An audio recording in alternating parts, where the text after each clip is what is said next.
Kita sudah bahas dari habit 1, habit 2, habit 3, dan habit 4. Kita sudah merecall kembali memori kita tentang masing-masing habit di mana kita mau berproses untuk yang tadinya kita menjadi pribadi yang kebergantungan untuk melangkah kepada kemandirian, tapi kita nggak mau stop di situ aja, kita mau melangkah lagi menjadi pribadi yang kesaling tergantungan, pribadi yang saling berinteraksi dengan baik dengan orang lain. Dimana untuk masuk ke habit 5 ini memang kita harus melampaui terlebih dahulu tuh habit-habit yang sebelumnya. Kita belajar menjadi orang yang proaktif, kita belajar untuk menjadi orang yang tahu apa yang menjadi misi dalam hidup kita gitu. Kita belajar jadi orang yang masuk ke pada kedewasaan, setelah kemandirian itu kita masuk menjadi orang yang think win-win juga gitu untuk berpikir dari sisi orang lain. Karena ketika kita mau mengerti orang lain, ketika kita mau punya komunikasi yang bagus dengan orang, tentunya kitanya juga harus menjadi orang yang sudah mandiri terlebih dahulu gitu. Karena kebayang ketika misalnya kita berinteraksi dengan anak-anak, kan kadang-kadang susah ya ngomong nyambung sama anak-anak gitu untuk mencerna pola pikirnya mereka, mengerti ketika nangis tuh apa sih yang dirasa, ketika mereka marah-marah, mereka kenapa gitu. Nah, kalau misalnya orang tersebut belum bisa diajak untuk berdialog, tentunya untuk kita memahami itu pun akan sulit gitu, untuk butuh proses lebih lama. Karena itu untuk kita menjadi seorang yang dewasa, seorang yang memang mengerti untuk ketika berinteraksi dengan orang lain, tentunya kitanya harus mandiri gitu. Kita harus menjadi seorang yang sudah bisa berdialog dengan orang lain. Dan kemudian kita butuh habit yang kemarin gitu, yang think win-win itu gitu, untuk kita bisa berpikir, mulai belajar melihat dari dua pihak, melihat kepentingan dua sisi gitu.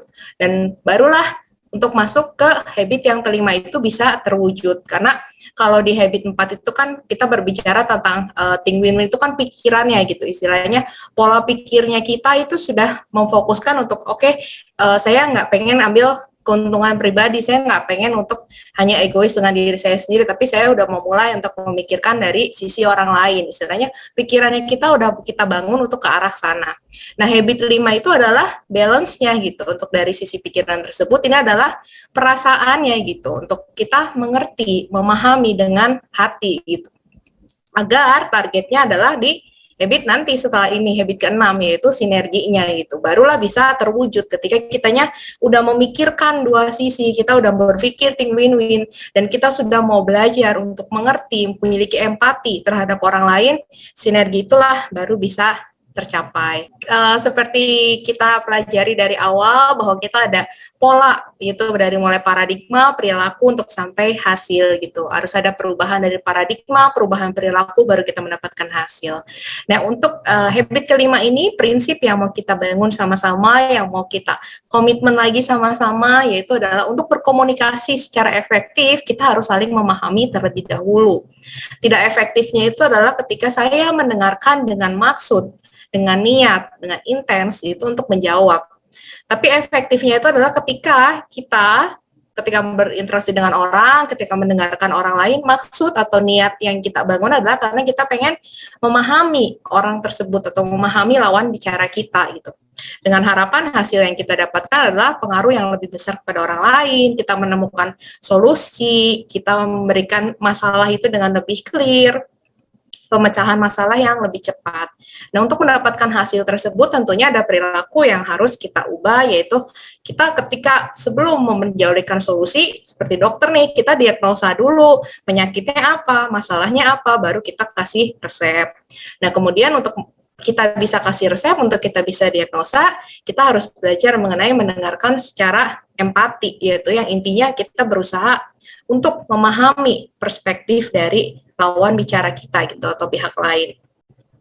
Kebiasaan buruk kita, saya sendiri juga pribadi masih sering kayak gitu, yaitu adalah kita tuh pengen gitu untuk selalu dimengerti gitu, apalagi perempuan-perempuan ya yang cukup sensitif tuh gitu.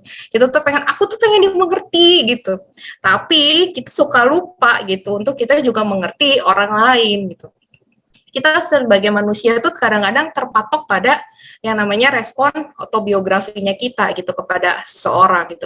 Ketika kita misalnya berinteraksi sama orang, baru nih satu kali misalnya janjian dengan teman kita, terus ingkar janji atau misalnya telat gitu.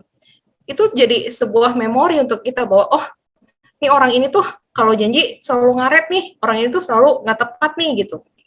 Nah, kadang-kadang pengalaman-pengalaman kita terdahulu itu menjadi experience kita tuh menjadi kayak kamus hidupnya kita gitu, baik untuk diri kita pribadi maupun kepada penilaian kita terhadap orang lain gitu. Ketika kita pernah dikecewakan, kita menilai orang tersebut adalah seorang yang negatif gitu, atau misalnya seorang yang kurang baik karena sebuah pengalaman yang pernah kita rasakan gitu.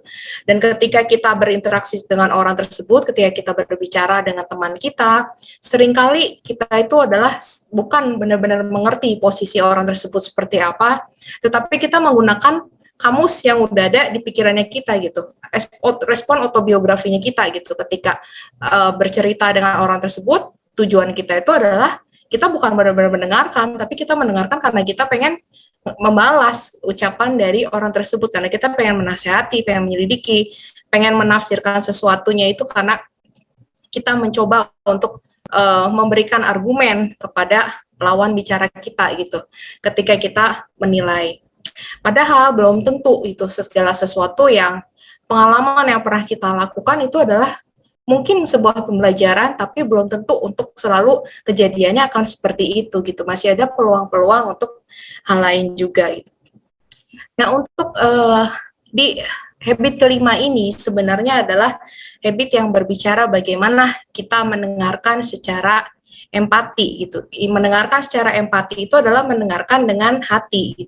Jadi kita ketika mendengarkan seseorang tidak hanya mendengarkan dengan telinga, tetapi kita mendengarkan dengan matanya kita, dengan hatinya kita. Itu adalah mendengarkan secara empati. Nah, mungkin beberapa minggu yang lalu itu kan dari Bu Susan juga sudah pernah ya sharing tentang komunikasi gitu. Jadi mungkin di situ sudah dibahas dengan lebih detail gitu, bahwa ketika kita berkomunikasi dengan orang itu bentuknya macam-macam gitu. Ada komunikasi verbal, komunikasi yang non-verbal, dan salah satu yang sebenarnya menjadi bentuk komunikasi juga adalah mendengarkan gitu, listening. Itu juga sebenarnya menjadi sebuah bagian dari komunikasi yang tapinya kadang-kadang suka terlupakan hal ini. Dari kecil kita belajar, diajarin biar ngomong, biar pinter ngomong, masuk sekolah kelas 1 diajarin baca, tulis, tapi jarang gitu untuk kita dilatih untuk belajar mendengarkan. Sampai besar aja mungkin ada pelatihan public speaking, tapi tidak ada yang melatih untuk kita belajar bagaimana sih ngedengerin orang yang dengan baik itu kayak apa sih gitu. Sampai akhirnya kita lupa gitu untuk gimana sih caranya mendengarkan seseorang dengan baik itu gitu. Kita pikir kan ketika hanya komunikasi ya sudah, dia ngomong apa, dengerin, ya udah gitu. Tetapi nggak sesimpel itu gitu ternyata ketika mendengarkan. Apalagi ketika mendengarkannya dengan empati. Karena ketika mendengarkan empati itu kita bukan menjadi pendengar yang pasif, tapi kita menjadi pendengar yang aktif gitu. Kita mendengarkan, mulut kita mungkin diam, tetapi hati kita merespon gitu, kita melihat, kita merasakan, kita mendengarkan dengan mata kita juga gitu. Gimana sih kondisi orang tersebut, nada suaranya seperti apa, kata-kata yang dipakai seperti apa, ekspresi wajahnya seperti apa. Mungkin ada kalanya gitu ketika kita berinteraksi sama teman kita yang kita tanya, apakah kondisi kamu baik-baik aja gitu. Nah, orang tersebut mungkin jawab, iya saya baik, sehat gitu. Tapi mata kita mungkin bisa lihat gitu kalau teman atau rekan kita sebenarnya lagi nggak dalam kondisi baik gitu, mungkin hatinya yang lagi nggak baik karena ekspresi wajahnya mungkin sedih, atau misalnya justru karena lagi sakit gitu, tapi dia karena orangnya sungkanan dia bilang baik-baik aja gitu, padahal mukanya terlihat pucat gitu. Nah, jadi kita ketika mendengarkan itu juga harus mendengarkan dengan hatinya kita gitu, kita melihat lawan bicara kita seperti apa, dan ketika berinteraksi sama orang ada tanda-tandanya gitu. Misalnya ada lampu merah, lampu kuning, lampu hijau gitu untuk digambarkan oleh Covey. Di mana lampu merah itu misalnya contohnya ketika orang tersebut lagi marah gitu, teman kita atau pasangan kita atau rekan kita lagi marah, percuma gitu kita ngajak ngobrol orang yang lagi marah, dia lagi ngomong dengan emosinya, dengan nada tingginya, terus kita balesin lagi ngomong dengan nada tinggi, akhirnya kita malah terpancing emosi, sama-sama emosi gitu. Tapi ketika ada orang yang lagi marah, Kita melihat, oh ini belum waktunya nih, belum buat untuk kita ngomong, dengerin dulu aja, bener-bener diam, cari peluang. Ketika dia nadanya sudah mulai turun, sudah mulai bisa kita masuk membuka pembicaraan, barulah kita masuk gitu. Jadi itulah mendengarkan secara empati gitu. Jadi untuk inti dari seek first to understand sebenarnya adalah bagaimana kita melatih kunci sebuah komunikasi gitu. Bagaimana kita mau mendengarkan tanpa kita memberikan interupsi, bagaimana kita mau mendengarkan orang dari idenya mereka seperti apa, dari yang mereka rasakan seperti apa, dari sharing value yang mereka mau sampaikan kayak gimana, sudut pandang mereka ketika menyampaikan itu seperti apa. Itulah inti dari seek first to understand and to be understood gitu. Bagaimana habit 5 ini menjadi sebuah kunci komunikasi gitu untuk kita membangun komunikasi dengan orang. Dimana ketika kita berkomunikasi kadang-kadang kan mindsetnya kita adalah komunikasi yang bagus, komunikasi yang berhasil adalah ketika kita bisa mendominasi gitu percakapan kita dengan orang lain. Padahal komunikasi yang baik atau kemenangan dalam komunikasi adalah ketika kita bisa menahan egonya kita sendiri gitu untuk kita bisa mendengarkan orang tersebut mau bicara apa gitu, kita bisa melihat dari sudut pandangnya orang lain seperti apa. Jadi kalau misalnya secara singkat sih aturan dalam komunikasi mungkin kalau saya bisa kelompokkan secara kecil, intinya cuma 2 gitu. Satu, jangan asumsikan bahwa semua orang tahu apa yang kita bicarakan, karena belum tentu gitu untuk orang tersebut tuh ngerti gitu apa yang kita sampaikan gitu. Kadang-kadang kan kita maksa, harusnya tuh kamu tahu loh gitu, harusnya kamu ngerti loh gitu. Padahal kita aja kalau ada di posisi orang itu kadang-kadang kita nggak ngerti juga gitu untuk kita memahami sepenuhnya orang lain. Dan sebaliknya, jangan asumsikan bahwa kita pun tahu apa yang orang lain bicarakan tanpa mereka meminta menjelaskan gitu. Jangan hidup dari asumsi gitu ketika kita berinteraksi dengan orang lain. Nah, kebiasaan habit 5 ini adalah untuk mengajak kita lebih dahulu memahami, memandang menurut kacamata lawan bicara kita sebelum kita membagikan pandangan dari sisi kitanya seperti apa gitu. Jadi kita lihat dulu lawan bicara kita, arah pembicaraannya kemana, sudut pandangnya mereka seperti apa, barulah kita ajak mereka untuk bertukar pikiran untuk membicarakan sudut pandangnya dari sisi kitanya sendiri itu kayak gimana sih gitu. Dan terlebih lagi sebenarnya untuk keyword dari habit 5 ini untuk mengerti itu ada dari kata intensnya itu tadi gitu. Dari paradigmanya itu ada yang mengenai niat. Niat itu akan sangat mempengaruhi gitu untuk bagaimana kita mengerti atau tidak, itu tergantung niatan kita ketika berkomunikasi dengan orang tersebut, niatnya kita seperti apa gitu, apakah kita mau terbuka dengan orang itu atau enggak gitu. Nah, untuk ketika kita bisa sebenarnya memahami orang lain, ketika kita bisa membangun hubungan yang baik, hubungan yang hangat dengan orang lain, kalau misalnya di rekening bank emosi minggu lalu itu adalah sebenarnya merupakan setoran yang sangat besar gitu dalam hubungan kita dengan orang lain. Begitu sebaliknya, ketika kita terjebak dengan dunianya kita sendiri, kita terjebak dengan asumsinya kita sendiri, yang akhirnya kita mendapatkan sebuah hubungan yang nggak baik dengan orang, itu merupakan juga tarikan yang besar gitu dari rekening bank emosinya kita gitu. Jadi begitu inti dari habit 5 gitu, bagaimana kita mau memahami orang lain gitu, bagaimana kita mau mengerti, kita mau memiliki komunikasi yang baik, yaitu bagaimana kita mendengarkan dengan empati, mendengarkan dengan aktif, bukan mendengarkan dengan pasif.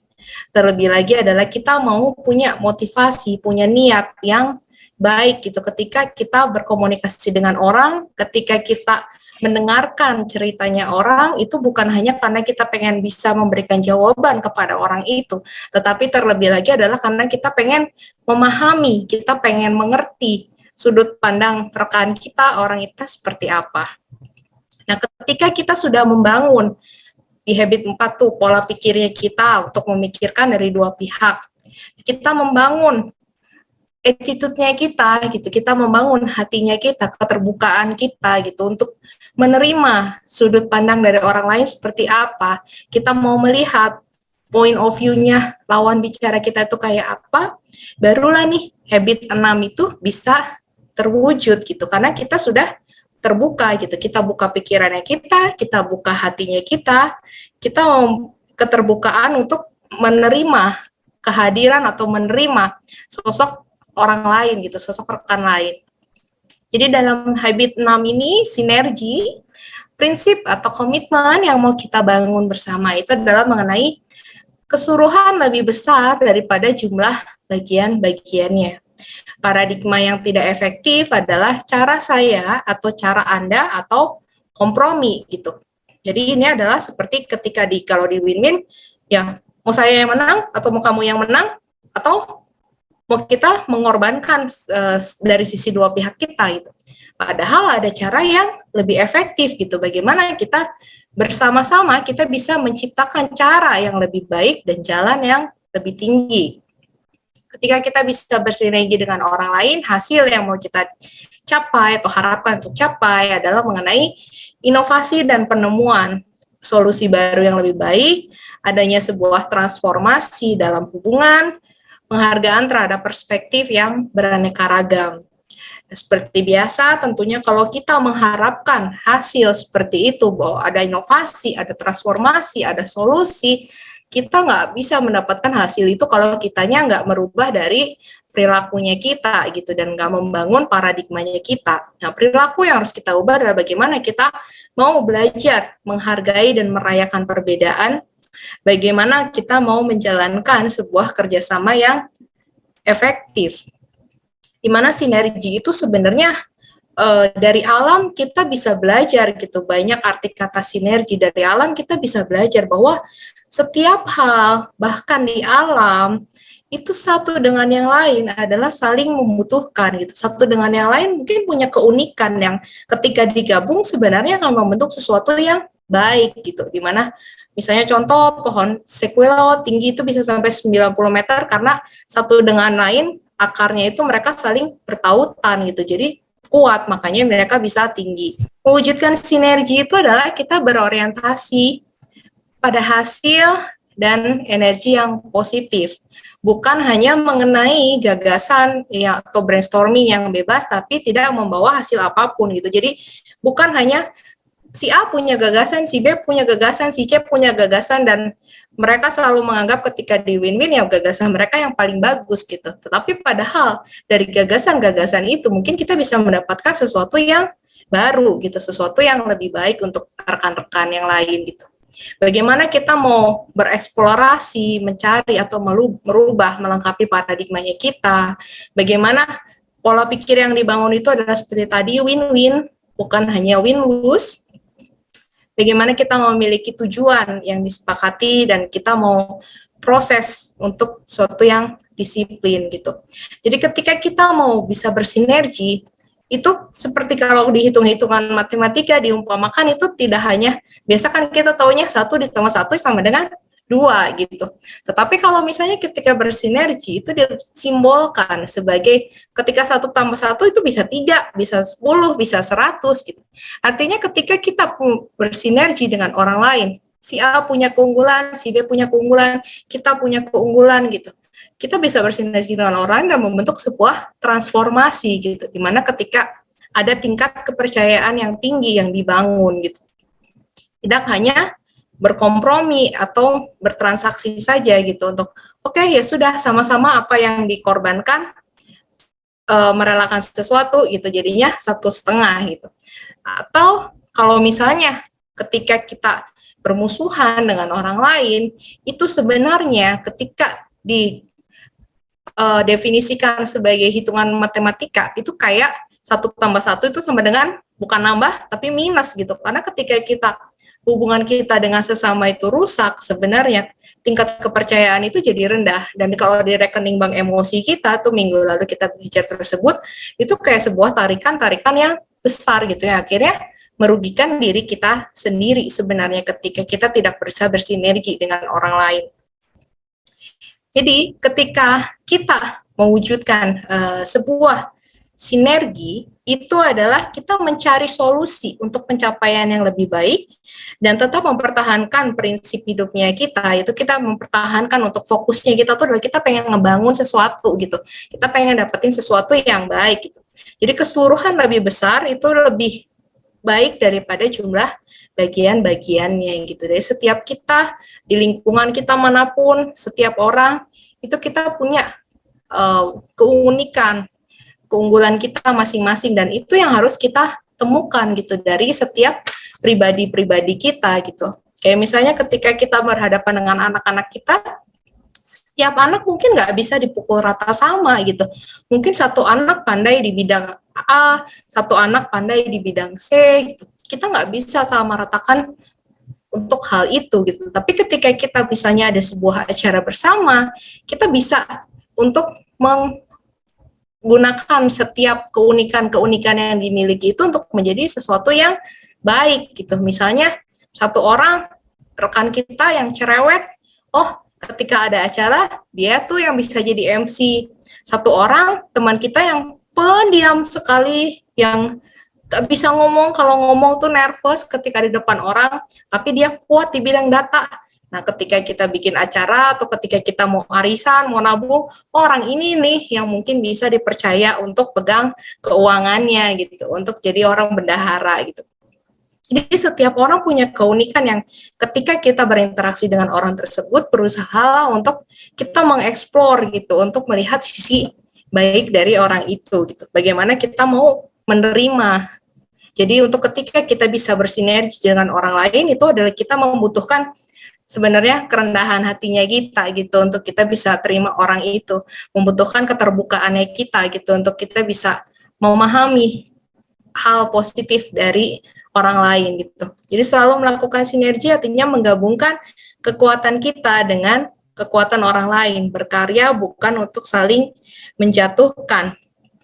Ketika kita bisa bersinergi, kita menciptakan harmonis, dari situ sebenarnya kita melatih diri kita sendiri, melatih untuk penundukan dirinya kita, melatih untuk kerendahan hatinya kita, melatih untuk kita bisa memberikan keterbukaan. Dimana ketika sebenarnya kita menghadapi sebuah perbedaan, kita bisa menemukan sesuatu yang berbeda gitu. Ketika setiap orang mungkin pola pikirnya nggak sama, tetapi kita bisa menemukan ide-ide baru gitu dari rekan kita yang buat kita sendiri kadang-kadang kita nggak kepikir gitu. Kok teman kita bisa ya mikir kayak gitu gitu. Sesuatu yang unik, tapi sebenarnya kita bisa mendapatkan hal-hal yang lebih kreatif dan menguntungkan karena sinergi itu intinya adalah menggabungkan kekuatan gitu dari setiap orang.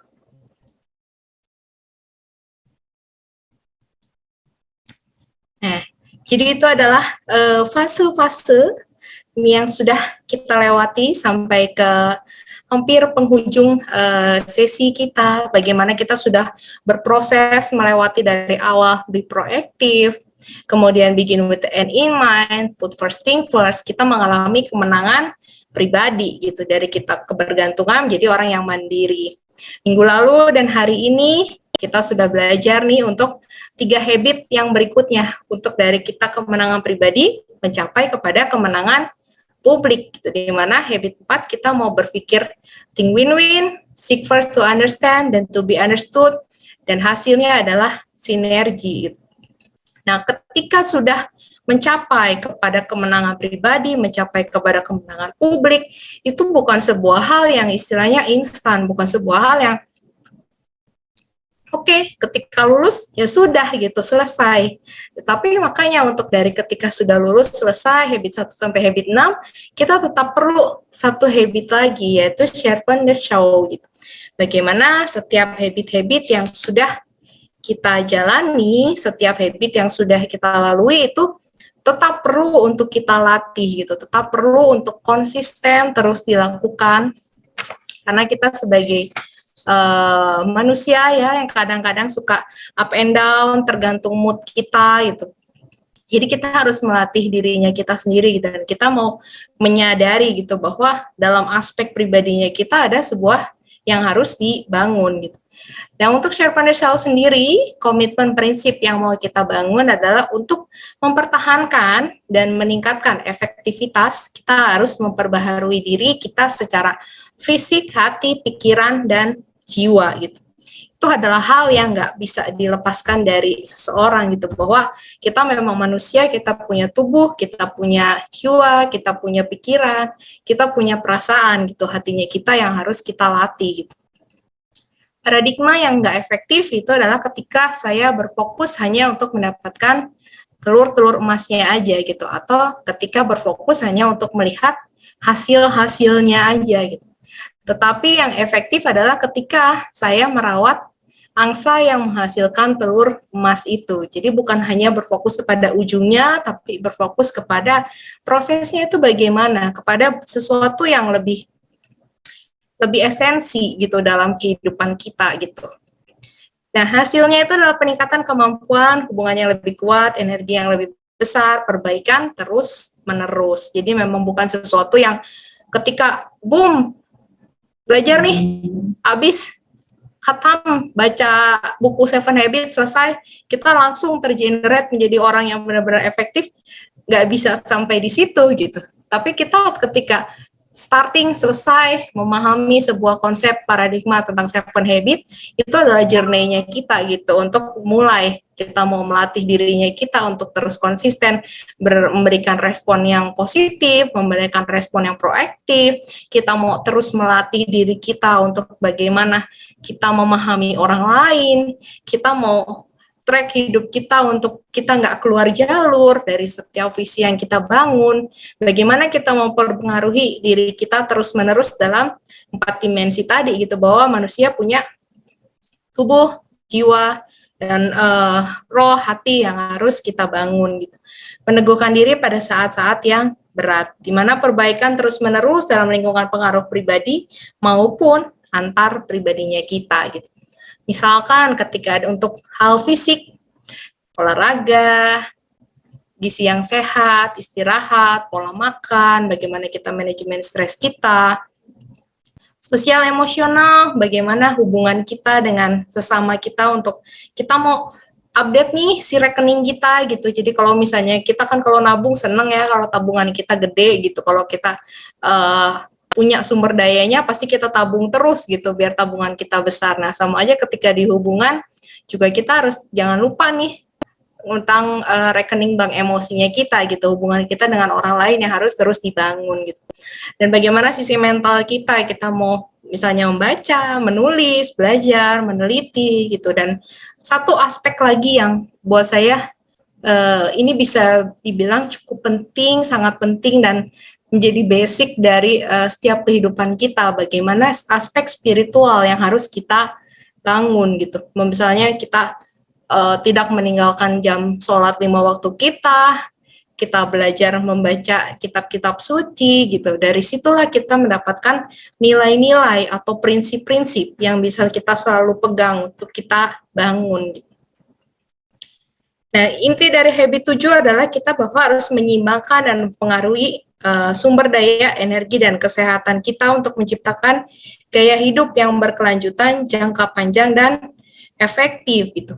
Nah, kalau misalnya tadi kan ada spiral ke atas gitu, bahwa kita sebagai seorang pribadi, kita harus semakin meningkatkan pembelajaran hati nuraninya kita, pembaharuan dalam pengetahuan agar dapat bertumbuh, berkembang, dan mencapai kebebasan personal, rasa aman, kebijakan, dan kekuasaan. Bagaimana kita mengasah terus gergaji kita, memperbaharui kualitas hidup kita dalam segala aspeknya kita gitu, dan nggak melupakan lagi satu hal, yaitu tentang spiritual itu gitu, bagaimana God center, karena setiap manusia itu kan kita nggak bisa lepas ya dengan bisa dibilang apa namanya, mungkin ada yang menyebutnya takdir, ada yang menyebutnya jalan kehidupan gitu.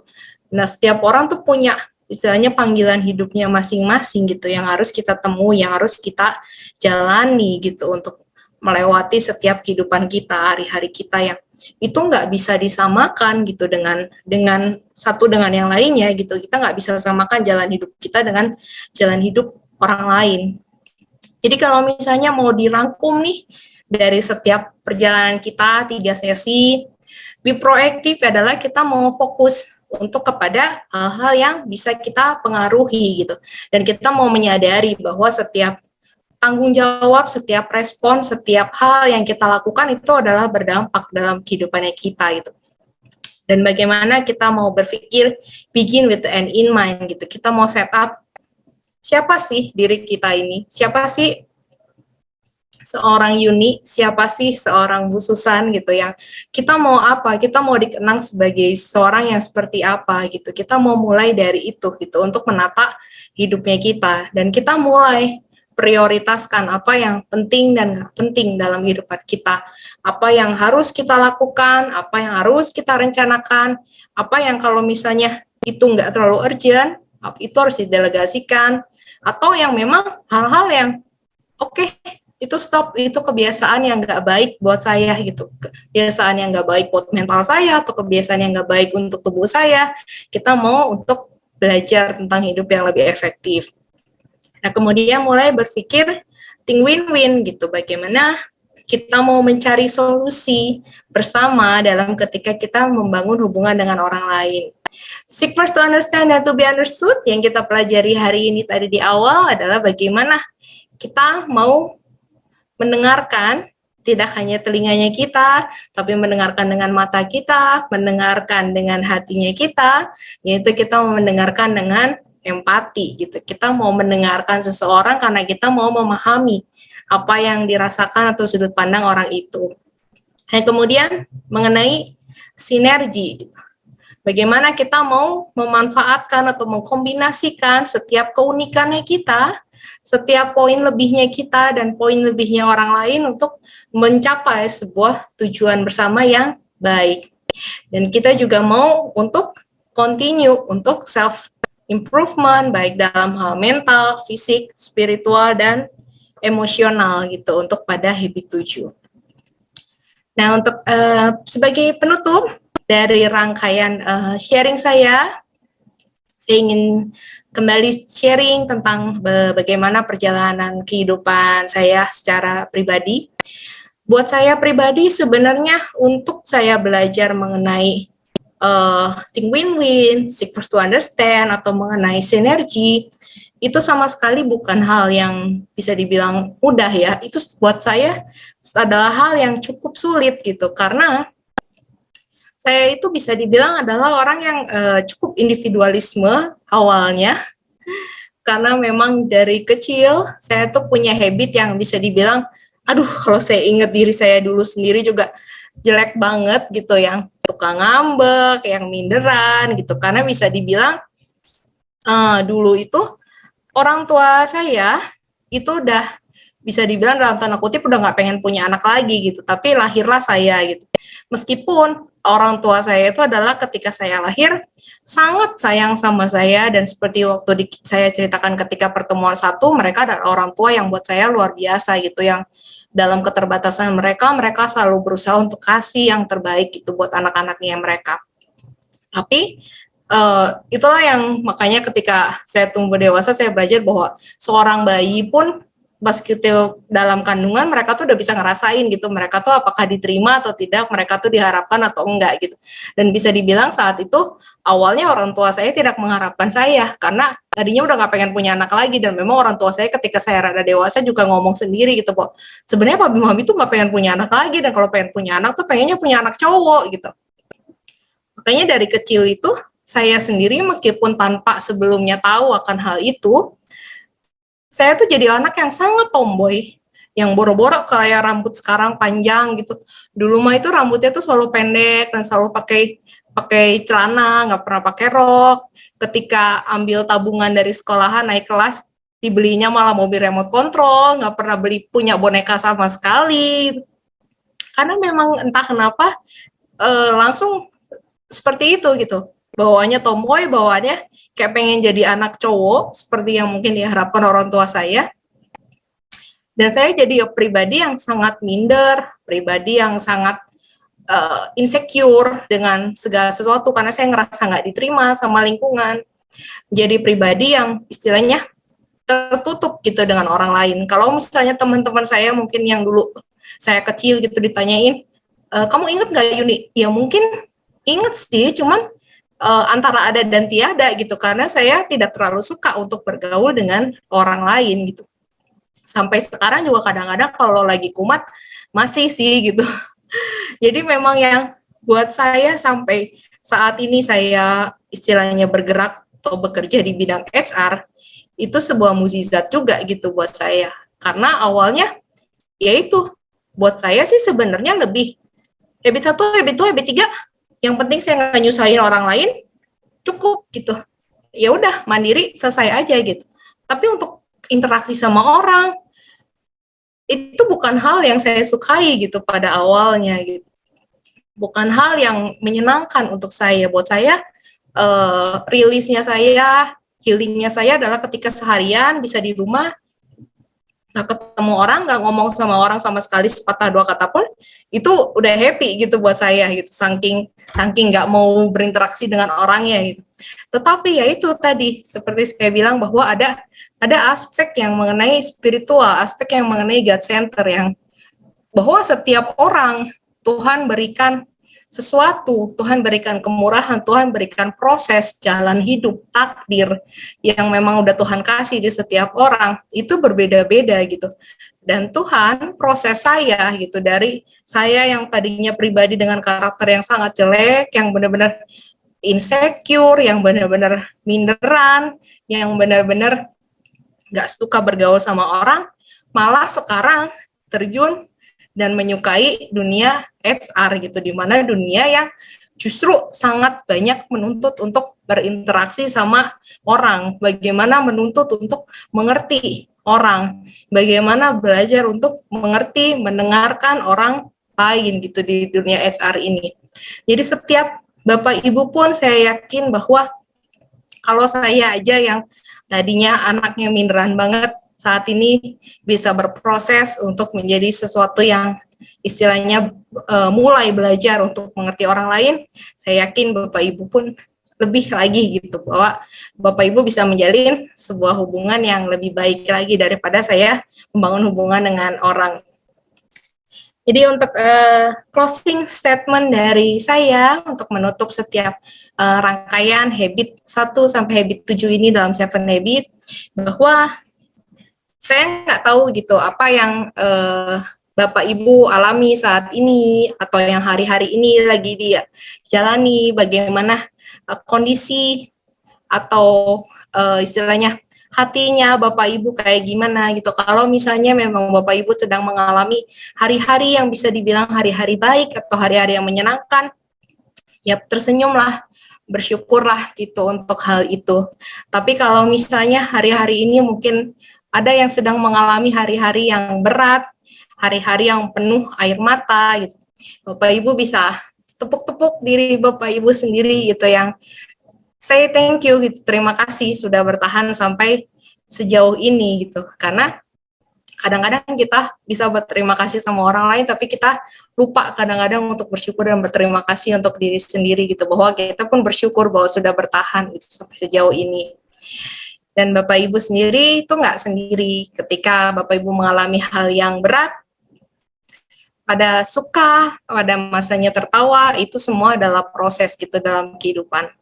Jadi penutup kalimat terakhir dari saya itu adalah jalani hari ini dengan bahagia, jalani hidup dengan tidak terus-menerus menyesali hari kemarin, dan tidak terus-menerus mengkhawatirkan hari esok. Karena setiap hari itu punya keunikannya masing-masing. Demikian mungkin penutupan dari saya, dari semua rangkaian habit yang ada, dari habit 1 sampai dengan habit 7, untuk kita melatih diri kita bahwa ini adalah startingnya kita nih gitu. Kita udah selesai belajar kembali, merecall kembali memori kita, tinggal besok waktunya kita untuk praktek, waktunya kita untuk terus-menerus melatih diri kembali. Makanya tadi penutup dari saya yaitu jalani hari ini dengan bahagia, jalani hidup kita dengan tidak terus-menerus menyesali hari yang kemarin, karena ketika kita melihatnya ke belakang terus menyesali apa yang sudah terjadi, menyesali kita nggak bisa rubah itu juga kok gitu. Waktu itu kita kan nggak bisa ulang gitu, tapi kita mau maju untuk sesuatu yang baik. Tapi juga jangan sampai kita ketika hidup terus-menerus mengkhawatirkan hari esok. Udah hidup nyeselin hari lalu terus, hidupnya khawatirin hari esok terus nih. Kita nggak akan pernah bisa bahagia dan kita nggak akan pernah bisa bersyukur dan hidup kita nggak akan efektif gitu karena waktu-waktu yang kita pakai hanya kita pakai untuk nyesel, waktu-waktu yang kita pakai hanya kita pakai untuk mengkhawatirkan, dan kita akan membentuk menjadi sebuah pribadi yang egois akhirnya karena kita hanya terus menyesali hidupnya kita hanya terus menyalahkan keadaan, menyalahkan kondisi, dan kita hanya terus menerus takut gitu tuh, kalau kayak gini gimana, kalau kayak gitu gimana, dan kita nggak akan pernah berani untuk melangkah maju. Terima kasih Bu Yuni, terima kasih Bapak Ibu sudah join dan berpartisipasi. Terima kasih semuanya, sampai kita ketemu lagi minggu depan.